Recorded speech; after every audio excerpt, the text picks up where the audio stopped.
The Most Holy Church of God in Christ Jesus is a religious organization established in the Republic of the Philippines on the 9th of May, year 1922, and is duly registered with the Securities and Exchange Commission with registry number 82613.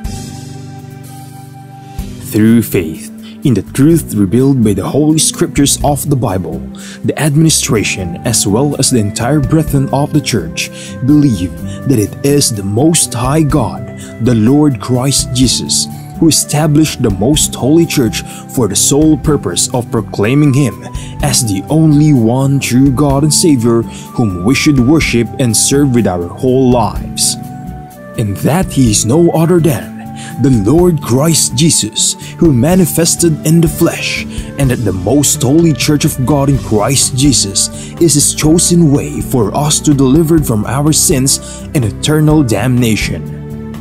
Therefore, since the Church was established, everyone who is called into the Church receive the divine obligation to partake in all evangelization efforts of the Church to fulfill the God-given commission to make disciples of all the nations.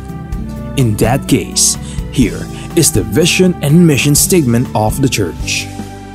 Vision: the Most Holy Church shall be exalted for the glory of the Most High God. Mission: seed of one world, one nation. Core value: all members of the Most Holy Church are being taught and encouraged to live in agape. Agape is a Greek word which means perfect love and everlasting love. As the Bible further expounds, it is the kind of love that God has for all of us. In fact, God Himself is agape. Agape, or love, serves as the core value of the Church because love is the fulfillment of the law. Ownership and administration: the Most Holy Church of God in Christ Jesus fully believes and proclaims that her sole owner is no one but the Most High God. He is the only King who reigns all over the Church. Everything the Church achieve and will achieve in the future are the works of God. God governs over His Church through His appointed men to administer the Church. Like the first church established in Jerusalem, which was administered by the apostles, the Most Holy Church is currently administered by the 7 bishops, presided by the general bishop. The church administration oversees over the whole church and through the appointed council of elders, composed by the presbyters and ministers who were appointed to administer congregation and ministries. Expansion and growth: currently, the church has established congregation in most places in the 3 major islands of the Philippines, namely Luzon, Visayas, and Mindanao. Also, the church is making necessary preparation to intensify its expansion and establish congregation in all major cities and provinces in the entire country. There are also active congregation of the church in other countries. In the United States of America, in Canada, in Australia, Hong Kong, in Singapore, Malaysia, United Arab Emirates, Japan, Taiwan, Kingdom of Saudi Arabia, Qatar, Belgium, Cyprus, France, Germany, Italy, Spain, and United Kingdom.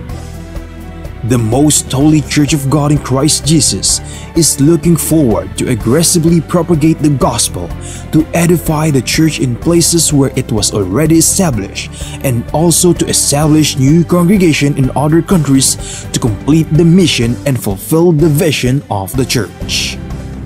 Services: since the main purpose of the existence of the Church is to propagate the gospel to all nations, the Most Holy Church established various evangelization efforts of the Church to reach more people even in the farthest corners of the world. The church produces evangelization programs that are aired via radio, cable TV, and in different social media or online platforms. Radio stations, Philippines.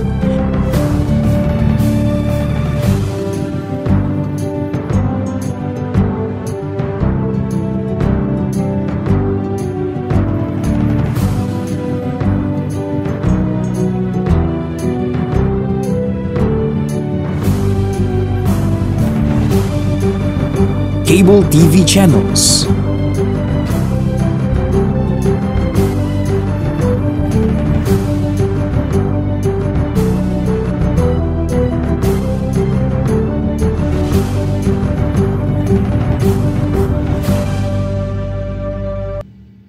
Online platforms, Facebook, MHC Media.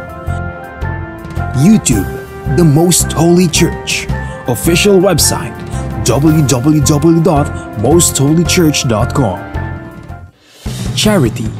Aside from actively upholding evangelization efforts, the Most Holy Church is also active in charity works. Here are some of the ministries of the Most Holy Church established to serve both members and non-members of the church. Lingap Agape Ministry. The church established the Lingap Agape Ministry, which engages in community services like goods and charity donations, feeding programs, blood donations, and other services to cater church members and non-members who are in need. Damayang Kristiyano. On May 1, 2004, the church administration established the Damayang Kristiyano Ministry that aims to help the needs of the family of a deceased member of the Most Holy Church, especially in their burial expenses. Schools. Pristine Heritage Academy, formerly known as Pristine Learning and Tutorial Center. The Pristine Heritage Academy was established by the Most Holy Church in February of 2009. The school is open to all church members and non-members alike for the fulfillment of a part of the Most Holy Church community service. Mahanaim Evangelical Academy.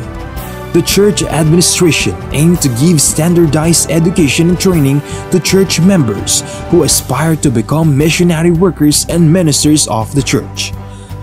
Thus, in 2018, the church administration established the Mahanaim Evangelical Academy that provides classroom lectures and on-the-job training so that aspirants to partake in the Lord's mission may be molded to become a proud messenger of God. The Mahanaim Evangelical Academy mainly holds its training in Gabay Center, the training facility of the Most Holy Church located at Barangay Sumalo, Municipality of Hermosa, Province of Bataan, Philippines. The Centennial Celebration of the Most Holy Church. The Most Holy Church of God in Christ Jesus recently celebrated its 100th anniversary on the evening of the first day of May 2022 at the Gabay Center, the newly built facility of the church situated at Barangay Sumalo, Municipality of Hermosa, in the province of Bataan, Philippines. On the morning of the same day, the church held the inauguration and dedication of the Gabay Center. The Gabay Center is a training facility of the church built through the favor of God and the collective efforts of the entire brethren from around the globe. From the proud members of the church, we are inviting you to join us and be a member of the Most Holy Church of God in Christ Jesus, so that we may share the ever-abounding favor of God towards His beloved children. Please take time to listen to the preaching of all the topics composing the lessons of spiritual salvation, so that we may share to you the teachings and doctrines of the Most Holy Church, which are purely based on the Bible that will lead us to our soul's salvation.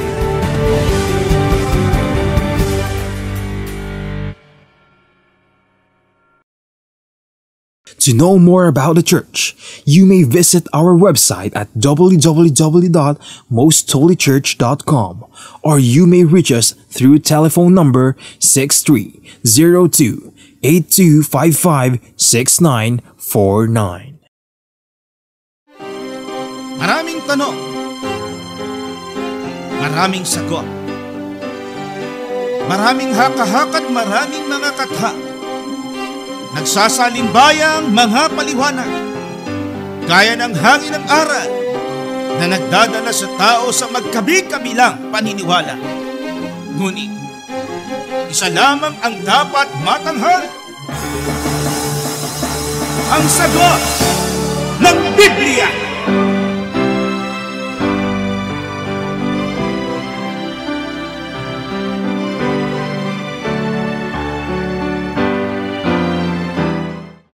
Paano anya makatitiyak ang tao sa kaligtasan ng kanilang kaluluwa? Paano makatitiyak ang tao sa kaligtasan ng kanilang kaluluwa? Napaka-importanting katanungan po ito. Opo, kung paanong dito sa mga material na bagay, sa mga literal na pangyayari, gusto nating makatiyak ng kaligtasan, lalo na po pagka ang pag-uusapan ay ang ating kaluluwa. Yan po ay matitiyak natin base sa kung paano po ginagawa ng Diyos ang kanyang pagliligtas sa tao. Ang unang-una po ay mababasa natin sa Awit, Kapitulo 107. Asahin po natin. 107 ang kapitulo, chapter, and verse 20. Sinugo niya ang kanyang salita at pinagaling sila at iniligtas sila sa kanilang mga ikapapahamak. Yan. Ang kaligtasan po na ating hinahangad ay maliwanag po ang ating nadinig. Isinusugo ng Diyos ang kanyang mga salita o kanyang mga aral para sa pagliligtas sa atin pong mga tao. Kaya mapapansin ang ating mga taga-subaybay, napakahalaga po ng inyong ginagawang pakikinig ng mga salita ng Diyos, dahil yan po ay paraan ng Diyos para ihatid tayo sa kaligtasang ating ninanasa. And we hold that power. Nasa atin po yung kapangyarihan na ito ng ikaliligtas ng ating kapwa-tao at maging ng ating sarili, sapagkat siya ang nasusulat din, kapatid na Yusel. Opo. Na, sabi nga, na banggit ko sa terminong English, the power of salvation was entrusted to us. Binigay sa atin at ipinababasa sa atin. Very much possible po ito, yung pagtitiyak sa kaligtasan ng ating kaluluwa. Na ano nga ito? Yung sabi ni Apostol Pablo sa mga kapatid sa Roma, ito po ang nakasaad. 1:16 po sa wika ni Apostol Pablo, sapagkat hindi ko ikinahiya ang ebanghelyo, sapagkat siyang kapangyarihan ng Diyos sa ikaliligtas ng bawat sumasampalataya, unay sa Hudyo at gayon din sa Griego. So binanggit niya dito ebanghelyo, gospel, the word of God. Ito ang kapangyarihan ng Diyos sa ikaliligtas ng mga tao. Yeah. Kaya hindi pwedeng ang batayan ng ating kaligtasan ay makikinig tayo sa sinabi lang ng kapitbahay. Opo. O kaya mga salit-saling sabi.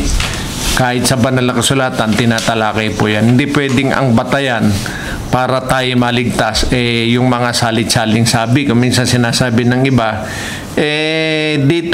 handito yung aking mga ninuno, kaya dito na ako, bahala na kung ano aking kinabukasan dito. Kung gusto po nating makatiyak ng kaligtasan, maliwanag po, ebanghelyo, ibig sabihin mga aral ng Diyos ang kailangan nating pagbatayan, maging saligan para po makatiyak tayo ng kaligtasan. Kaya napakahalaga po ng ginagawa niyong pagsubaybay sa programang ito. Yan po ay nagpapatotoo na talagang gusto nating makatiyak sa kaligtasan ng ating mga kaluluwa. At ang totoo po, hindi lang naman sa kaligtasan ng kaluluwa mapapakinabangan itong mga aral ng Diyos, kundi ito po ay mapapakinabangan din natin kahit sa pang-araw-araw nating pamumuhay. Opo. At yan ang sinabi ni Apostol Pablo sa pangalawang liham niya kay Timoteo. Ang talata po ay 3 at 15. Ganito po ang nakasulat.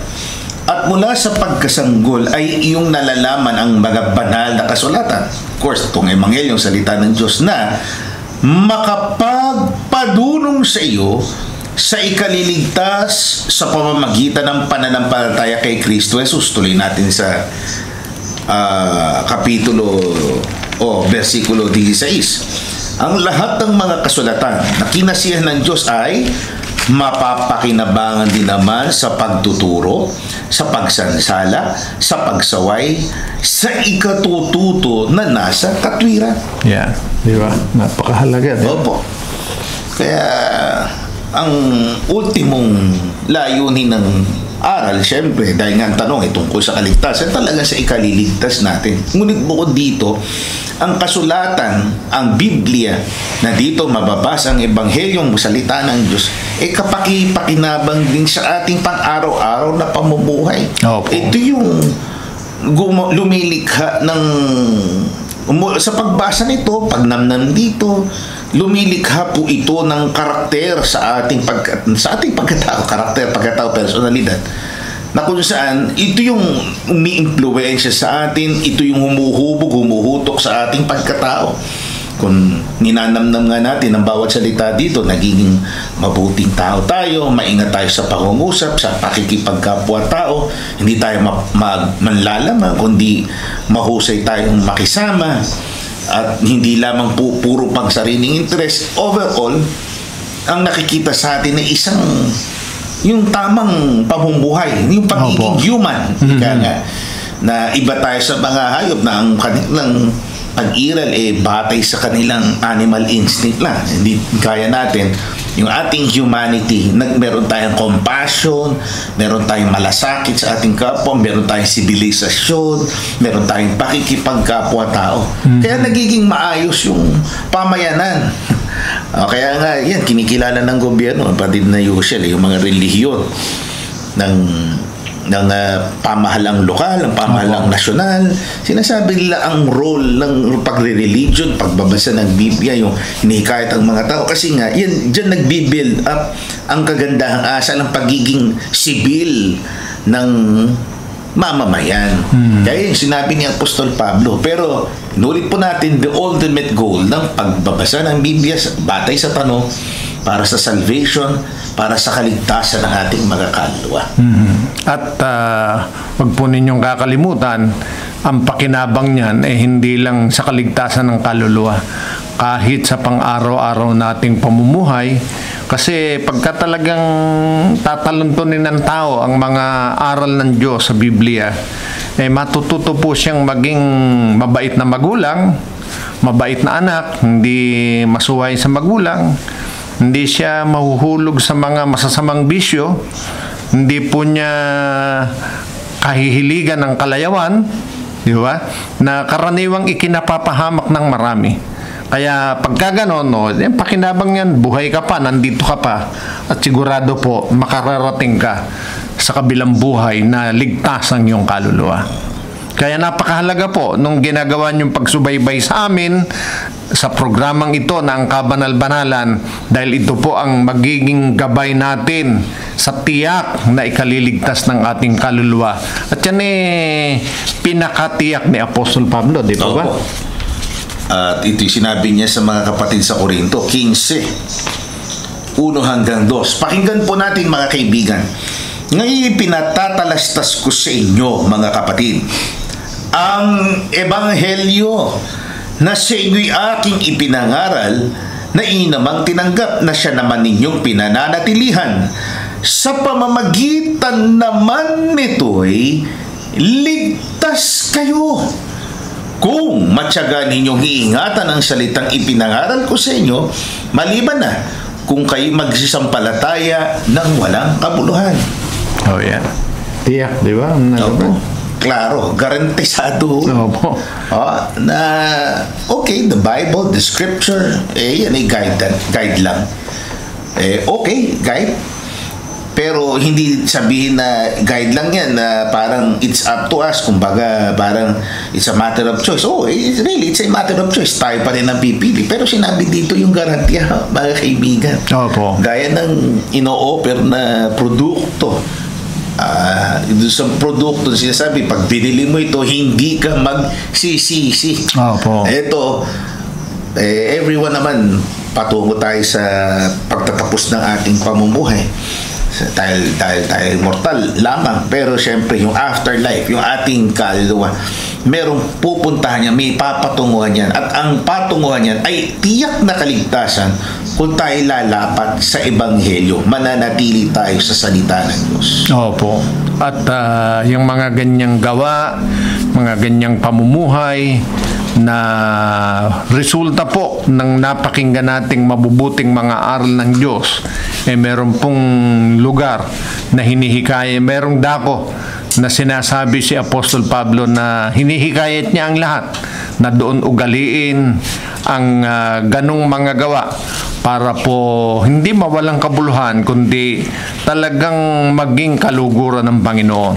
Sa unang Timoteo 3:15. Ngunit kung ako'y magduwat ng mahabang panahon ay upang maalaman mo kung paano ang dapat sa mga tao na ugaliin nila sa bahay ng Diyos, na siyang iglesia ng Diyos na buhay at haligi at suhay ng katotohanan. Yeah.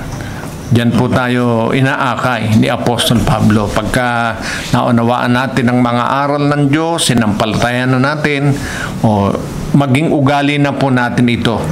Pero ang isang bagay na tiniyak po niya, sa bahay ng Diyos, doon natin ugaliin, doon natin gawin, doon po tayo magsama-sama para po yung ating mga gawa ay matitiyak nating kalulugdan ng ating Panginoon. Importante ho. At sana malaman natin kung alin bahay yon. Yung dapat na doon natin gawin, kung ano yung natutunan, kung ano yung nabasa natin sa Biblia. Yun yung kakumpletuhan ng kaligtasan ng tao. Mm-hmm. Na yung bahay ng Diyos, na siyang iglesyang pag-aari ng Diyos. Sa iglesia. Ang sagot ng Biblia.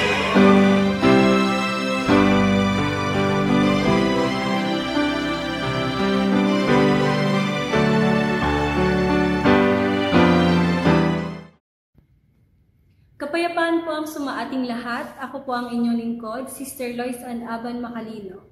Isa pong karangalan na paglingkuran po kayo ng isang orihinal na awitin mula po sa kabanal-banalang Iglesia ng Diyos kay Kristo Jesus.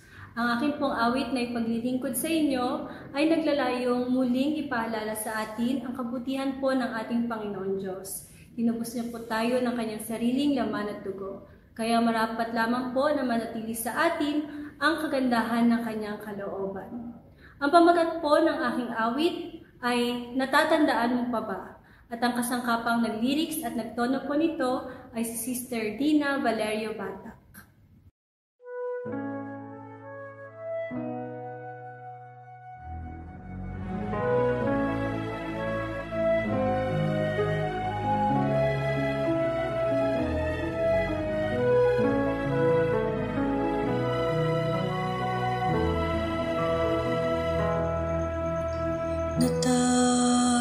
Natatandaan mo pa ba?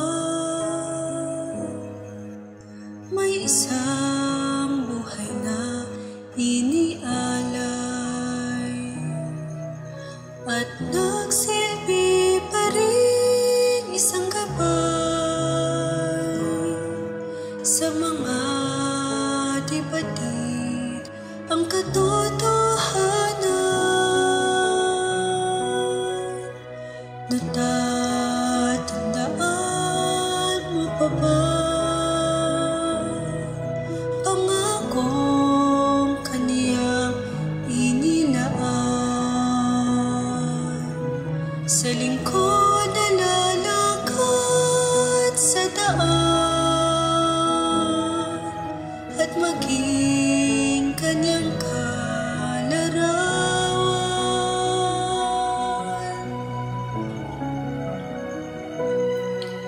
Kailanman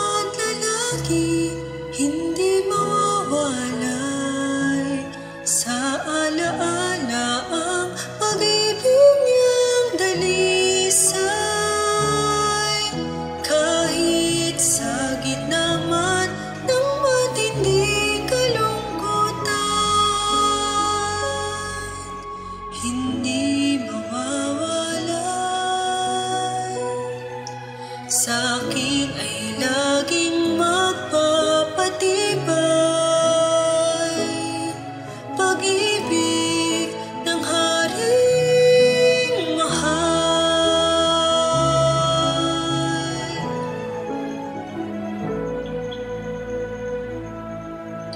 Natatandaan mo pa ba?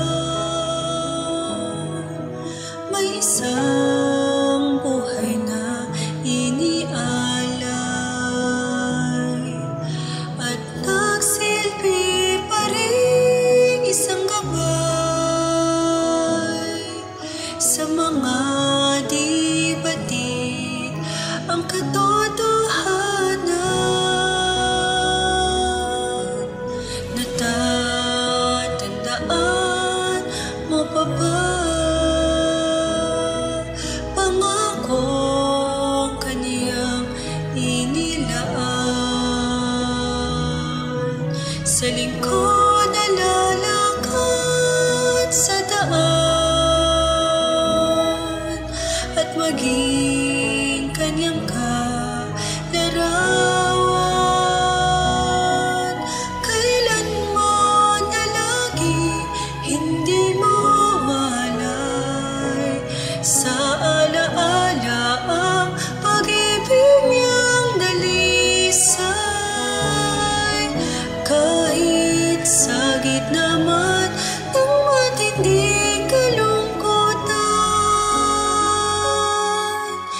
hindi mawawalay.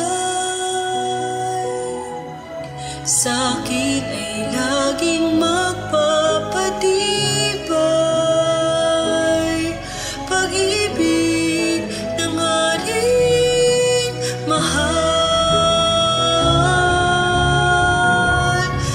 Kailanman na lagi hindi mawawalay sa alaala ang pag-ibig niyang dalisay.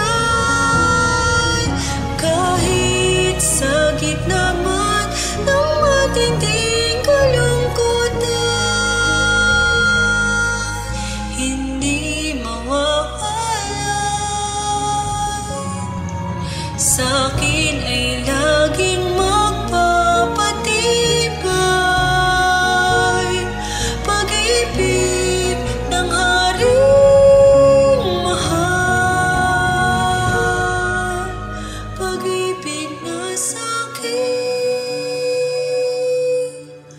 alay.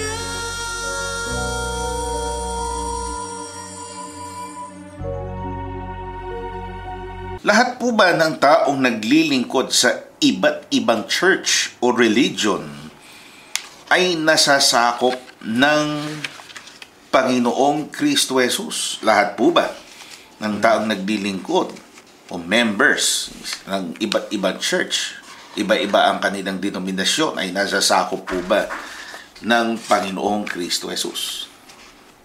Marami po ang tao na gayon ang paniniwala. Pero pag sa Biblia po natin tutunghayan ang kasagutan, masasabi po natin na hindi po lahat, kundi meron lamang pong mga tiyak na mga tao na ipinakikilala ang Biblia na nasasakop ang Diyos. Para po masigurado natin na talagang hindi lahat ay nasasakop ng Diyos, basahin po natin. Sa liham ni Apostol Pablo sa kapatiran sa Colosas 2:18 hanggang 19. Sino man ay huwag manakawan ng gantimpalang sa inyo sa pamamagitan ng kusang pagpapakababa at pagsamba sa mga anghel na nananatili sa mga bagay na kanyang nakita, na nagpapalalo ng walang kabuluhan sa pamamagitan ng kanyang akalang ukol sa laman.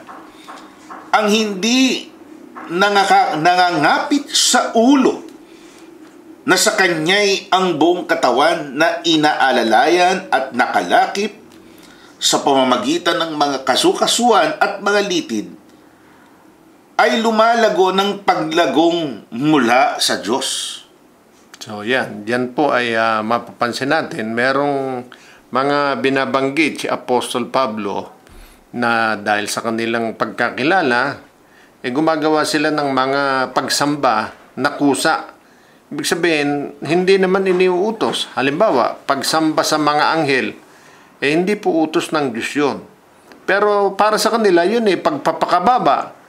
Ayon kay Apostol Pablo, yun, hindi po nangangapit sa ulo. Ibig sabihin, kumbaga sa katawan na hindi nakaugnay sa ulo. Pagka ang katawan hindi nakaugnay sa ulo, ang isa lang po ibig sabihin nun, hindi nasasakop ng ulo. Na ang ulong tinutukoy ay ang Panginoong Kristo Jesus. Dahil gaya ng literal na nakikita natin, ang nasasakop ng ulo ay yung katawan na nakaugnay sa Kanya. So, ganun din po, ang ulo ay ang Panginoong Kristo Jesus, ang nasasakop niya ay yung Kanyang katawan na nakaugnay sa Kanya. Hindi po maaaring masakop yung hindi naman nakaugnay sa Kanya. So, yung mga claims nga, yung sinabi niyo kanina, inaangkin po nila na dahil sila po ay binabatay ang kanilang paniniwala sa Biblia, kinikilala din si Kristo bilang kanilang Panginoon, bilang kanilang Diyos, lamang, bagamat yun ang kanilang ginagawa, hindi sila nakaugnay sa ulo. So, disconnected, disassociated from the head. Kung hindi siya kasama sa head o sa ulo, hindi sila kapanalig o kasama. Yun yung bottom line nun, mga kaibigan. At makasisigurado tayo, kapatid na Gabriel, na talagang ang tinutukoy na katawang nakaugnay sa ulo o sa makatwid ay sa Panginoong Kristo Jesus, hindi po ang lahat ng church. Kundi isang church po lamang. Mababasa po natin yan sa Biblia.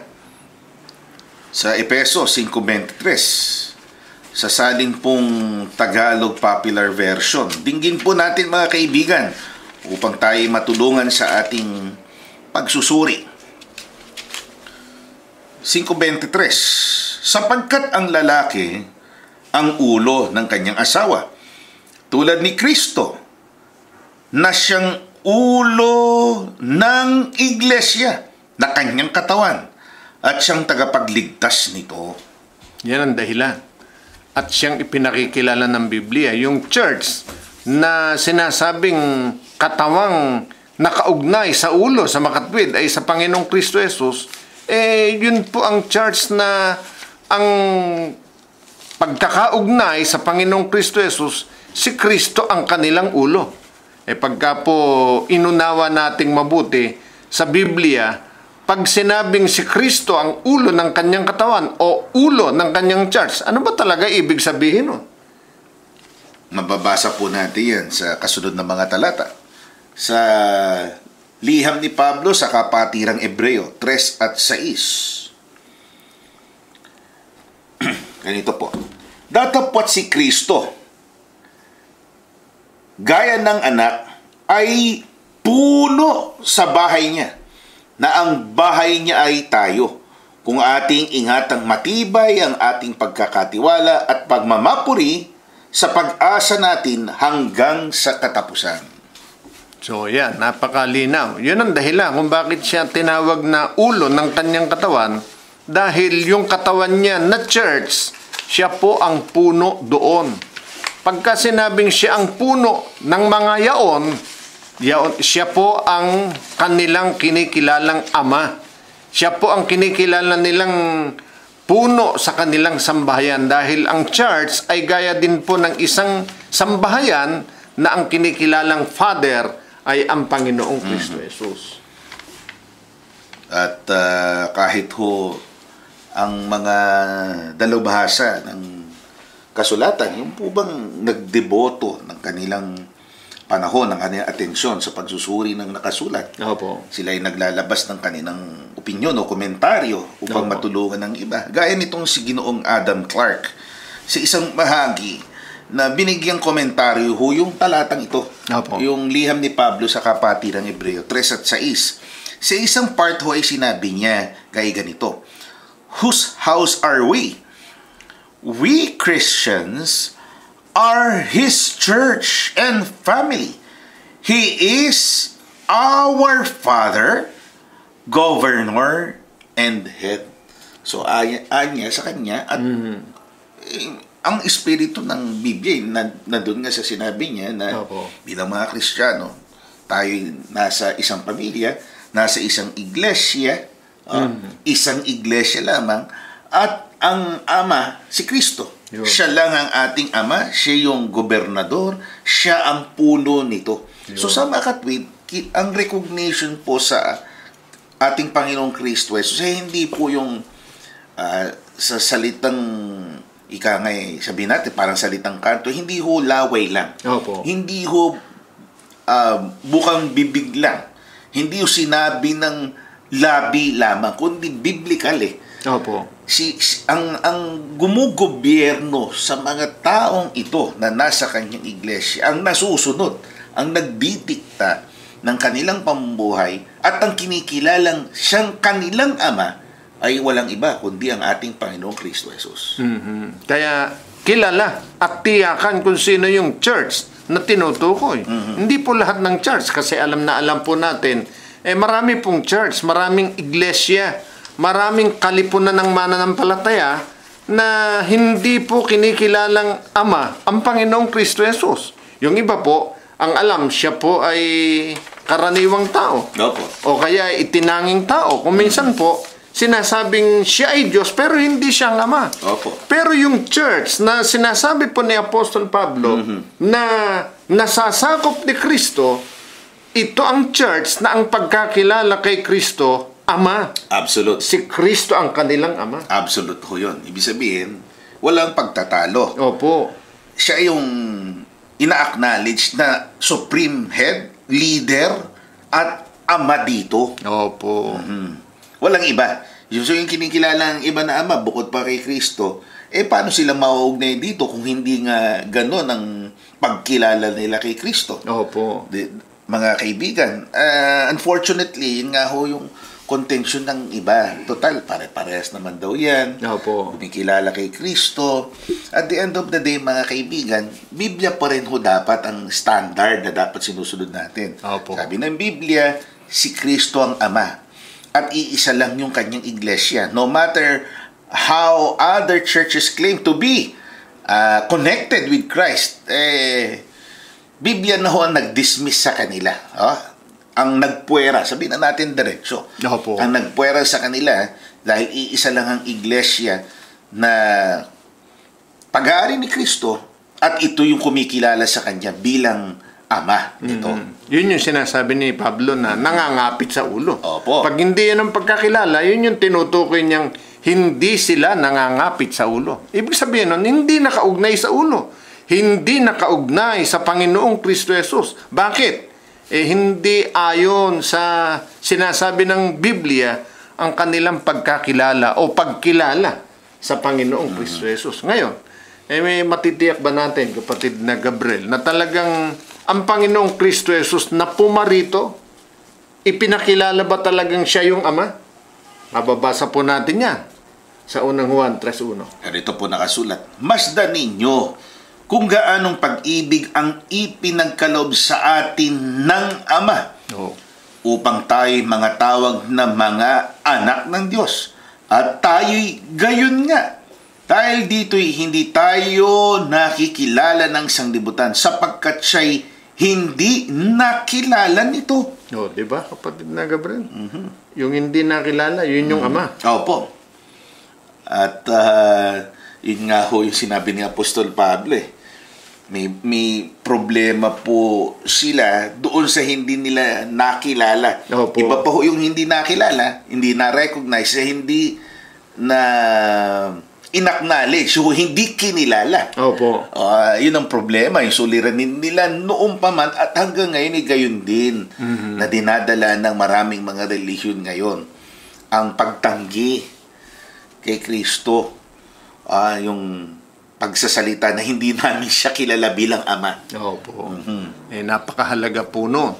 Pagka po ang pagkakilala o pagkilala natin sa Kanya, siya ang ating Ama, yun ang katunayang tayo ang Kanyang anak. Ayon sa sinasabi, at tayo yung Kanyang nasasakop. Kung tayo po'y kabilang dun sa church na hindi naman siya kinikilalang ama, hindi po tayo pwedeng magkaroon ng karapatan na i-claim na siya ay ating ama o nasasakop niya tayo. Dahil ang nasasakop niya, yun lamang pong kumikilala sa kanya bilang ama. At sigurado naman tayo, ang tinutukoy talaga ni San Juan na hindi nakilala, ang Panginoong Kristo Jesus. At yan ay pinatunayan ni Apostol Pablo. Ito yung conclusion dyan. Na hindi napagkilala, unang Corinto 2:8, na hindi napagkilala ng sino mang pinuno sa sanglibutang ito. Take note, hindi napagkilala. Sapagkat kung nakilala sana nila, ay di ipinako sa krus ang Panginoon ng kaluwalhatian. Yun. Ang alam kasi nila siya propeta lang. Opo. Siya po ay anak lang na isinugo ng ama. Opo. At hindi siya talagang ama. Isang karismatikong pinuno o leader sa panahon ng pagdududa ng mga Hudyo. Opo. Samot-sari ang paniniwala tungkol kay Kristo. So, hindi talaga siya nakilala. In spite of the fact, mga kaibigan, nangungusap na siya. Halos diretsyo na nga niya sinasabi.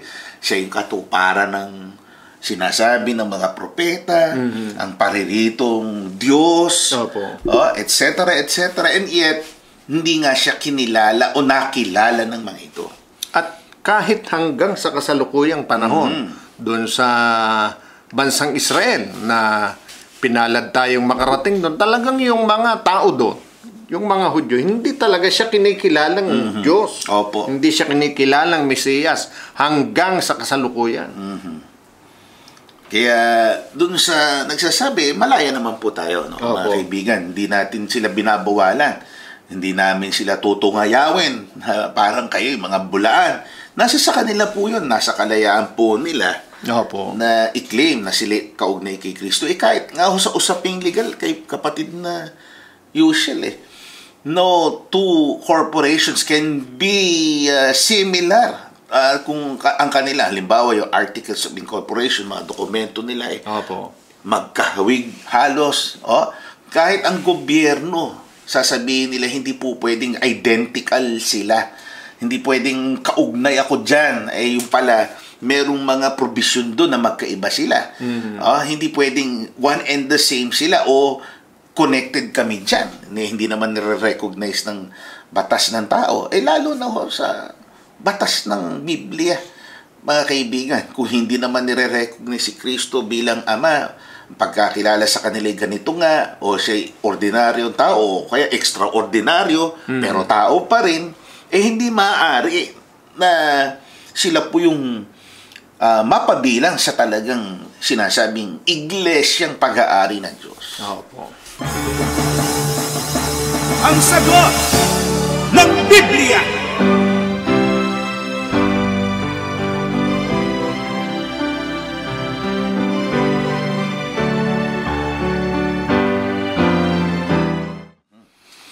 Maraming salamat po. Ang kasunod na katanungan, lahat po ba ng pagsamba ng tao ay tinatanggap ng Diyos? Hindi po. Kasi hindi po lahat ng pagsamba na ginagawa ng tao ay mahalaga sa Diyos. At yan po ay mababasa naman natin na nakasulat sa Biblia. Ganito po ang nakasaad. 15 at 9 ng Mateo. Datapwat, walang kabuluhan ang pagsamba nila sa akin na nagtuturo ng kanilang pinakaaral ang mga utos ng mga tao. Yeah, napakalinaw, di po ba? Sinabi mismo yan ng ating Panginoong Kristo Jesus, walang kabuluhan ang pagsamba nila sa akin. Anong alam ng tao? Basta ang tao sumasamba kay Kristo, nananalangin kay Kristo, mahalaga na kay Kristo yun. Maliwanag po ang sabi ng Panginoong Kristo Jesus, walang kabuluhan ang pagsamba nila sa akin. Hindi po lahat ng pagsamba mahalaga sa Diyos. Yun lang pagsamba na ayon sa ibig niya. Pagka ang pagsamba na ginagawa ng tao, kahit alay sa Diyos yun, pero ang batayan ng kanilang pagsasagawa ng pagsamba, aral ng tao, paraan ng tao, gusto ng tao, hindi kalooban ng Diyos. Pagsamba po na matatawag yun, naukol sa Diyos, pero wala pong kabuluhan. So, ibig niyo po sabihin, kahit na gaano kasinsero, Opo. kahit ibuhos nilang kanilang damdamin sa ginagawa nilang pagsamba, nasasayang po ang Opo. kanilang pagkakataon, ang kanilang panahon, ang idinidiboto nilang sandali ng kanilang buhay, dahil hindi naman nila nagagawa yung talagang pagsamba na nauuri ngang walang katuturan. Opo. Kaya mabuti, isa-isahin natin, ano-ano ba yung mga pagsamba na sinasabi ng Panginoon na walang kabuluhan? Dahil hindi ayon sa gusto niya, kundi ayon sa paraang natutunan sa mga tao. Yung kasi nakalakhan ko, nakagisnang kumparaan na ginagawa ng aking mga ninuno. Opo. Di ba? Yan ang sinasabi ng iba. Opo. Tingnan po natin, ano ba ang mga bagay na yan? Pangalawang hari, ang talata po 17. At kanilang iniwan ang lahat na utos ng Panginoon nilang Diyos at nagsigawa ng mga larawang binubo sa makatwidbagay ang dalawang guya at nagsigawa ng isang asera at sinamba ang buong natatanaw sa langit at nagsipaglingkod kay Baal. Yan. Ito kong inumerasyon dito sa panulat po ng mga hinggil sa monarkiya sa panahon ng Israel, kaya nga tawag hari. Opo. Sa panahon ng mga hari. Ito pagsasalarawan ng ginawa katampalasanan ng Israel na kung saan may mga na daya ng kanilang sariling pagnanasa na mapaglingkuran ng Diyos. Kaya lang, anong ginawa nila? Iniwan talaga nila yung pinakautos. Sila nagsisamba kay Baal, tumingala sa langit. Opo. At kung ano yung nakikita sa langit, pinag-ukulan ng pagsamba. Pati yung asera, ibig sabihin yung asera poles, yung medyo mga ginawang parang diretsong ribulto. Oo. Na may mga marka, may mga symbols. Yun ho ang sinasamba nila. Kahit na sabihin, usalin po nila yung pangalan ng Diyos. Halimbawa, pangalan na nakilala nila YHWH, Yahweh. Chinachan nila, Yahweh. Pero doon sa nakatingala sila sa langit at tinitingnan yung mga buntala sa langit, ang pinaglilingkuran nila paraan ng pagsamba kay Baal. Well, sorry, ang sabi walang kabuluhan po ito, mga kaibigan. Opo. Kaya tingnan po natin, saan ba nahahana yung uri ng pagsamba na ginagawa natin? Kung nakahanay sa ganyan, ang tawag po diyan ng Panginoon, pagsamba nga sa Diyos, pero Opo. walang kabuluhan. Opo. Bukod po doon. Ito ang isa sa, sabihin natin na isa sa talagang popular na hanggang ngayon ay nag-evolve sa iba't ibang anyo ng umano'y pagsamba sa Diyos. Opo. Pero ito'y kasanayan na, nagiging kasanayan na ng marami. Isaiah 44 at 17. Ganito po ang nakasulat. At ang labis niyo ay ginawa niyang Diyos sa makatidbagay, kanyang larawang inanyuan, kanyang pinagpapatirapaan at sinasamba at dinadalanginan at nagsasabi, iligtas mo ako sapagkat ikaw ay aking Diyos. Ang tinutukoy diyan, kapatid na Gabriel, ay mga rebulto. Diretsuhin na po natin, Opo. mga kaibigan. So kahimat ang layunin mo pag-isamba nga sa Diyos. Opo. Sasabihin mo, ito ay representasyon Opo. ng aking Diyos. Representasyon mismo ng Ama. Pero hindi na inuutos. Again, nagsasayang po ng sandali o ng oras ang tao dahil kahit na tuluan natin ng luha ang ginagawa natin ito, mga kaibigan, ito po ay nauuring walang kabuluhang pagsamba sa Diyos. Opo. Kaya hindi naman po namin sinasabi ito dahil gusto lang naming manakit ng kalooban. Kundi, unang-una, nababasa naman natin sa Biblia.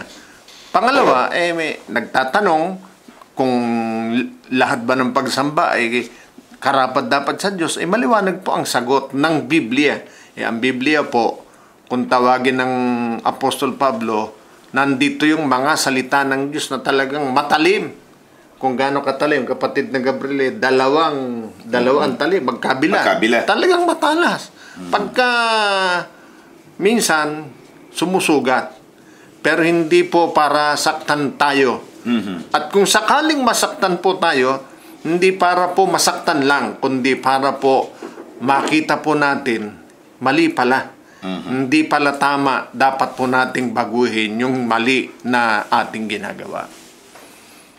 At meron pa po na pagkakamali ang pagsamba sa Diyos na ginagawa ang tao. Gawa 10:25. Marahaba-haba ho ito ng kaunti. At nangyari sa pagpasok ni Pedro, sinalubong siya ni Cornelio at nagpatira pa sa kanyang paanan.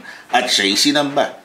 Datapot itinindig siya ni Pedro na sinasabi, magtindig ka, ako man ay tao rin. At ang saserdote ni Jupiter, 14:13 hanggang 15 naman, ng kanyang templo nasa harap ng bayan ay nagdala ng mga bakat, mga putong na bulaklak sa mga pintuang daan at ibig maghain kasama sa mga karamihan o ng mga karamihan.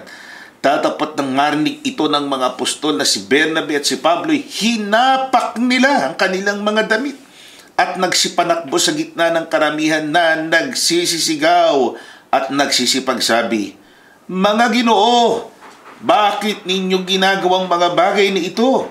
Kami mga tao rin, may mga karamdamang gaya ninyo at nagdadala ng mabubuting balita sa inyo upang mula sa mga bagay na itong walang kabuluhan ay magsibalik kayo sa Diyos na buhay, nagawa ng langit at ng lupa at ng dagat at lahat ng mga nasa yaon. Pagka hindi ganun ginawa, walang kabuluhan. Opo, yun rin, yung parang rebuke ni Apostol Pedro at ng iba pang mga lingkod. Dinerecho. Opo. Minsan, hindi na nagagawa ng tao yan, nasasambang kanyang kapwa-tao, lalo na yung gumagawa ng medyo kababalaghan, gumagawa ng makapangyarihang gawa, napapahanga tayo, na-overwhelm tayo, tendency natin na nasasamba natin. Di ba, mga kaibigan? At yan, yung iba talaga sinasadya. Talagang nasasamba. Meron naman ho kasi na gano'n na tao na ang pakilala niya, siya yung Diyos. Ay ng mga panahon na ang mga hari, feeling din nila, sila isang deity o Diyos na dapat sambahin ng kanilang nasasakupan. Opo. Kaya yan po, mga giliw naming taga-subaybay, kung meron po tayong nadidinig o tayo mismo ay gayon ng paniniwala na basta sumasamba sa Diyos, ayos na, tinatanggap ng Diyos, hindi po. Tingnan po natin yung paraan kung paano tayo sumasamba. Ayon ba sa utos ng Diyos? O ayon lang sa nadidinig natin, sa nakalakha natin, pero hindi ayon sa nasusulat sa Biblia. Hindi ayon sa kalooban ng Diyos o kinasusuklaman ng Diyos na paraan. Pag yun ang ating ginagawa, sinabi ng Diyos, ang gayon pong pagsambay, walang kabuluhan. Ang kailangan po natin, tiyakin nating ayon sa ibig ng Diyos ang pagsamba na ating ginagawa. Okay. No offense po yan, mga kaibigan. Biblia po ang binasa po natin. Ang sagot ng Biblia.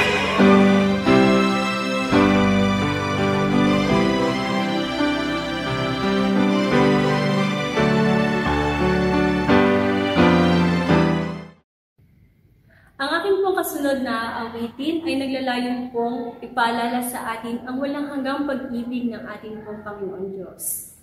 Sa lahat po ng kanyang mga pagpapala at pag-iingat sa atin sa araw-araw, ang tangi lamang po natin may gaganti ay ang pusong masaya na palaging naglilingkod at nagpupuri sa Kanya.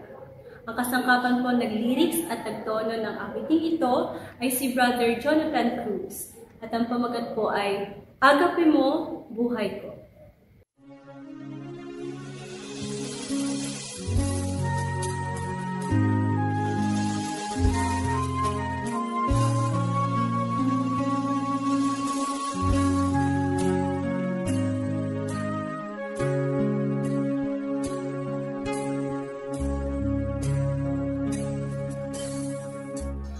Nasaan kaya ako?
sa aking paglalakbay, naway lingapin mo, kaya't ang buhay ko iaalay sa'yo. Puso'y umaawit na may kagalakan, ang iyong pagmamahal sa'kin ay laging lan. Ako'y ligaya, walang kasing payapa, ang lagi na'y purihin ka. Puso'y umaawit na may kagalakan, ang iyong pagmamahal sa'kin ay laging laan. Ako'y ligaya, walang kasing payapa, ang lagi na'y purihin ka.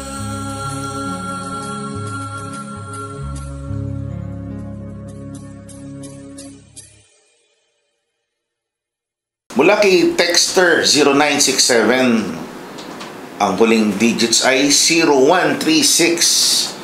Ito po yung word for word na tanong po niya. Kailangan bang ang church nyo lang ang tama? Kailangan bang ang church nyo lang ang tama? Mukhang medyo ang kanyang tanong ay parang hindi niya matanggap yung merong isang church na dapat kilalaning tama. Opo. Unang-una, mas mahirap din naman po na sang-ayunan ng Biblia yung paniniwala ng marami, at marahil ito siyang paniniwala ng ating kaibigan na lahat ng relihiyon ay tama. Mas mahirap po yun dahil hindi po sinasang-ayunan ng Biblia yun. Para matiyak po natin na yun hindi sinasang-ayunan ng Biblia na lahat ay tama at meron lang talagang tama na dapat tayong makilala, pakinggan po ninyo ang sinabi ng Panginoong Kristo Jesus. Sa San Juan 7:17, sa mga pangungusap, labi mismo ni Kristo itong mga salita. Kung ang sino mang tao ay nag-iibig gumawa ng kanyang kalooban, ay makikilala niya ang turo, kung ito'y sa Diyos o kung ako'y nagsasalita na mula sa aking sarili. Yan. Hindi dahil sinasabi ng isang nagsasalita na tama yung kanyang sinasabi, gano'n na nga. Kundi sinabi mismo ng ating Panginoon sa inyo pong pakikinig. Kayo mismo ang makapagsasabi sa inyong sarili, tama ba itong aking napakikinggan? Hindi po maaari na lahat ng nangangaral i-claim o sabihin nating tamang lahat. Hindi ho. Dahil ang Panginoon mismo ang nagsasabi, matitiyak natin sa ating pakikinig kung tama ba yung ating nadidinig o hindi. Kung tamang church ba yung inyong pinakikinggan o kinaaniban o hindi. Sa inyo po, kayo ang makapagsasabi nun. Kahit po kami, sabihin namin, tama yung aming kinaaniban, sa inyong pakinig, kayo mismo po ang makapagsasabi niyan mula sa inyong kalooban. Kahit sa mundo natin, may ganyang mga issues lahat na nagkiklaim ng tama. Pero merong arbiter, merong magpapasya kung anong tama, at merong basehan. Halimbawa, sa usaping legal, pagka merong parehas nagkiklaim sa, halimbawa, sa isang property, sa isang pag-aari, may nagpapasya ang huwes daw sa magiging batayan ay kung ano yung nakasulat sa batas, sa saligang batas, for example. Ganon din po ang paglilingkod sa Diyos mismo. O actually, una, yung tungkol sa paglilingkod sa Diyos. When we say na kailangan ng pagiging tama, madaling nga i-claim. We're not claiming it personally for ourselves. Hindi ho namin ginagawa. Kundi ang magsasabi ng tama, hindi kami, kundi ang Diyos mismo. Opo. Pangungusap ni Kristo, yung kababasa natin talata, titingnan po natin yung basis kung alin nga yung tama. Ang magsasabi niyan ay ang Biblia din. Opo. Kaya yung direksyon na sinasabi ni Kristo, kung gusto nating matukoy ang tama, dahil merong kailangan tama Hindi ho yung ano yung tanong niya, tama ba na kayo lang ang tama? Parang gano'n. Hindi ho gano'n eh. Hindi ho yun ang usapin. We beg to disagree sa ating kaibigan. We respectfully disagree. Kailangan po talaga may tama eh. Hindi ho lahat tama. Katulad nung sa political environment ngayon sa Pilipinas, lahat na lang nag-claim na sila ang tama. Sa pagre-religion din, lalo na. Diba? Lahat nag-claim ng tama. Pero isa lang ang magiging judge niyan, ang Diyos. At malalaman nyo kung sino ang tama, suriin po natin ang kasulatan. Kasama po kami. We offer ourselves for your discernment sa inyong pagtataya, hatol, kung kami po yung nauuri ng Biblia na tama. Okay. At meron na pong mga halimbawa na nakasulat sa Biblia na talagang pinahintulot ng Panginoon na makilala nila kung alin ang tama. Kasi kahit sa panahon ng mga apostol, kahit sa panahon ng Panginoong Kristo Jesus, di ba? Meron bang mas tama pa kaysa sa Panginoong Kristo Jesus? Pero ang nangyari po ay siya pa yung nahatulan ng mali. Di ba? Sa panahon ng mga apostol, marami ding nangangaral. Pero ano po ang paraan na ginagawa ng Diyos para ma-guide tayong mga tao? Tingnan po ninyo. Lucas 24:45. Nang magkagayoy, binuksan niya ang kanilang mga pag-iisip upang mapag-unawa nila ang mga kasulatan. Yan. Kuminsan po kasi akala ng tao kasi matalino siya, marami na siyang nalalaman, marami na siyang napakinggan, kaya niya nang unawaing mag-isa kung ano yung tama. Ginagamit niya ang sarili niyang karunungan. Wag po. Unang-una, kung gusto nating matiyak na tama ba o mali yung ating napakikinggan o sinasamahang grupo ng pananampalataya, wag po ninyong makalimutang dumalangin sa Panginoon, humingi ng tulong sa Diyos na maintindihan yung ating napapakinggan. At gaya ng mga unang lingkod po ng Diyos, ang Diyos ang magbubukas ng ating unawa at ipadarama po niya sa atin kung ano ba itong ating napapakinggan, tama ba na sumama tayo sa kanila o hindi. Merong example po niyan sa Biblia, mababase. Opo. Tungkol dyan sa binabanggit nyo, kapatid na Yushel. Binuksan. Kasi yung binuksan ng pag-iisip. Opo. Kasi makikita naman ng Diyos yung talagang naghahangad ng katotohanan, naghahangad ng kung alin ang tama. Opo. Pagka nabasa sa kanya ang marubdob na kalooban na malaman kung alin ang tama, bubuksan talaga ang kanyang pag-iisip. Opo. At this happened dun sa isa sa mga moments ho ng mga apostol. Tingnan nyo ho, mga kaibigan, Aklat ng Mga Gawa 16:14 sa Tagalog Popular Version. Kabilang ditong isang sumasamba sa Diyos na nagngangalang Lydia na taga Tiatira. Siya isang negosyante na nagtitinda ng mamahaling telang kulay ube. Binuksan ng Panginoon ang kanyang isip at kanyang pinaniwalaan ang ipinapangaral ni Pablo. So napakalinaw, di ba?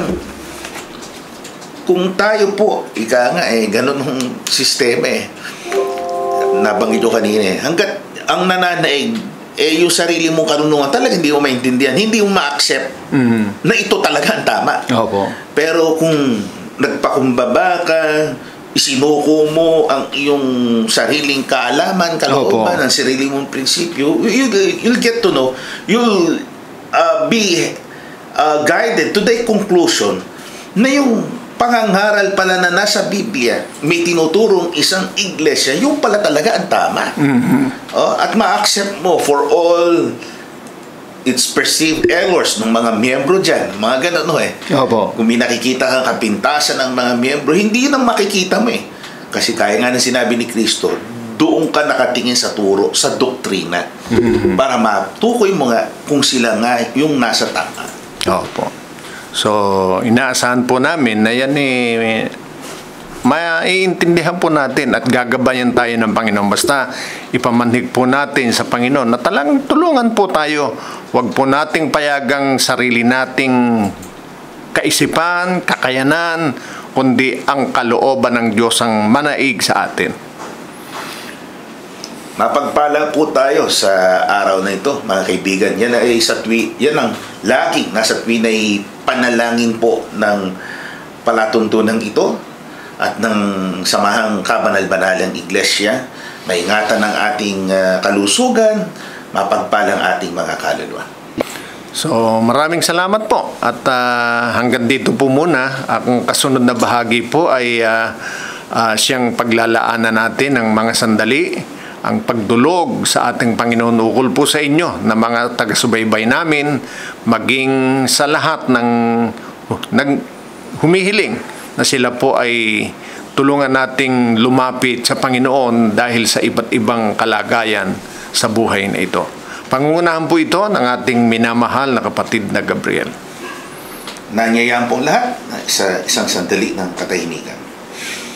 Aba, Panginoon namin Diyos. Aming Diyos. Narito muli ang tinig ng iyong mga hamak na alipin. Opo. Sa buong kapakumbabaan ay nananawagan sa iyo ng muli mong pagdinig sa aming mga paghibig upang idalangin ang kapakanan ng mundo, ang kapakanan ng aming mga kaluluwa. Amen. Ang kapakanan ng lahat ng ibig na sa iyo ay maglingkod at magkamit ng buhay na walang hanggan. Amen. Bago lahat, kami po ay nagpapasalamat sa lahat ng mga pagpapala mo sa amin. Opo. Bagamat sa iba ay tila ito'y pinapawalang bahala na tila hindi sapat. Sa ganang amin, nag-uumapaw ang mga pagpapalang ito. Walang sapat na silid na kalagyan upang pagsidlan nitong katuwaan, kasiyahan sa pag-iingat at pag-aaruga mo sa amin. Ikaw ay aming pastor. Opo. Na pumapalo sa amin ng iyong tungkod upang paalalahanan sa aming mga pagkakamali. Amen. Ang iyong tinig ay aming ibig na marinig upang paalalahanan kami na kami iyong mga anak at marapat na mabuhay na matwid, umiwas sa kasalanan at tugunan ang dahil ng paglikha mo sa amin sa makatwid ay ang pagiging masunurin sa iyong kalooban. Amen. Mga hari, nihiling din namin ang kapatawaran sa aming mga pagkukulang. Nalalaman mo, walang kubli o nakukubli sa iyong kaalaman. Pilad sa iyong kabatiran ang aming mga kahinaan. Opo. Ito'y kinukumpisal namin sa iyo mula sa kaibuturan ng aming mga puso, alang-alang sa kalinisan ng aming mga kalooban at sa hangarin namin maging karapat. Dapat sa iyo, patawarin mo kami sa lahat ng aming mga nagawang kasalanan. Amen. Minsan pa, o aming hari, o Diyos, iunat mo ang iyong bisig, aplusin mo, pagalingin mo ang sugat o ang karamdaman ng buong sanlibutan. Amen. Nagkakatiwala kami, itong dalangin ay yung tinatanggap sa iyong kaitaasan. Ang basbas ay gagawad mo sa aming mga kaluluwa at sa lahat ng mga taong pinalad na makapakinig nitong palatuntunan ng iyong iglesia, ang kabanal-banalan. Itong aming dalangin sa ngalan mong Kristo Jesus, na aming Diyos at aming tagapagligtas. Amen. Mga giliw naming mga taga-subaybay, kami po ay nagpapasalamat sa inyong patuloy na pagtangkilik. Uli po namin kayo naiyan sa susunod pong linggo sa ganito ring oras at istasyon. Kami po ang inyong mga lingkod at kapatid na Gabriel. At kapatid na Yusiel. Ang panalangin po naming magkakapatid sa kabanal-banalang Iglesia ng Diyos kay Kristo Jesus ay: Kapwa nawa tayo bantayan ng Panginoon sa ating paghihiwalay. Mispa. Misyon, ang mundo sa kalikuan ay may hamon. Bansang